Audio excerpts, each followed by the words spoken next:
Hi, my name is Karin. You may know Carl and I from YouTube. We go live once a week. The channel's name is KBeum, and the playlist is Viking Nalbinding with Karin and Carl. Basically, I Nalbind and he's the Viking.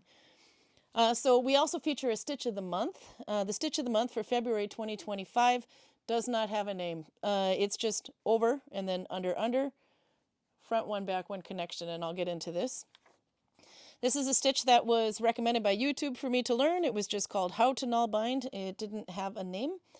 And she had learned it from somebody else who also didn't know the name of the stitch. But it has a really nice appearance if you look where I didn't screw up. So this part, it is a really nice, from the front, it has a really nice view from the back there. It has a little bit of a curl to it, which is something you're going to want to keep in mind when making your project.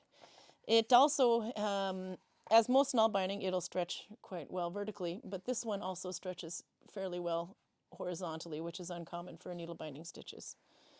So to make this stitch, you can start with a crochet chain or a simple looping chain if you like, and then you'll have one loop on your thumb.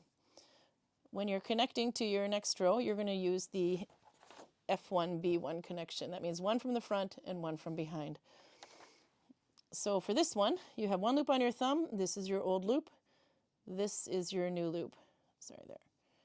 So you take the new loop from the front, turn the needle and go through the old loop from behind. That kind of makes like a little bit of an X there on your needle. Then you scoop up the loop off your thumb from under. This one you're going to want a needle tension. This means you're tightening the yarn to the needle.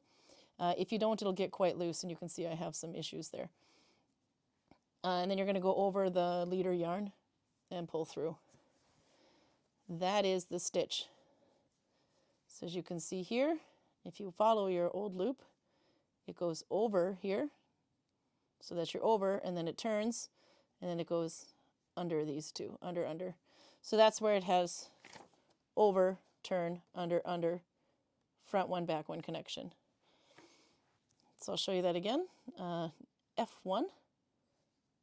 B1 under the thumb loop, tighten to the needle, go over the working yarn, and pull through. And we'll do one more because you can't do it enough.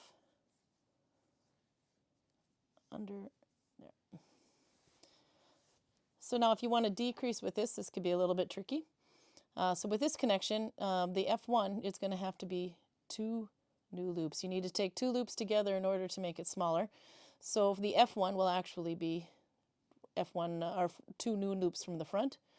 Then you have your B1 and your rest of your stitch.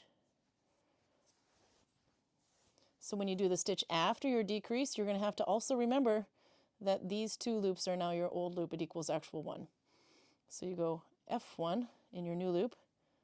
The two old ones become one old one from behind.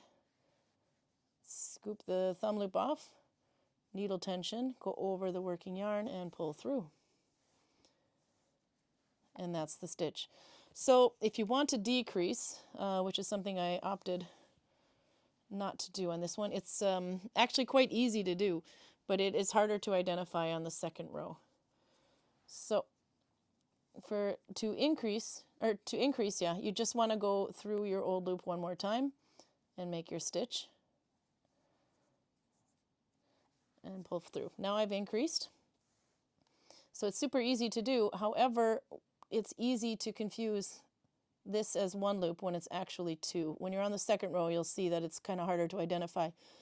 So if you have an increase in there on the next row, be very aware that you have to look for two loops and not just one.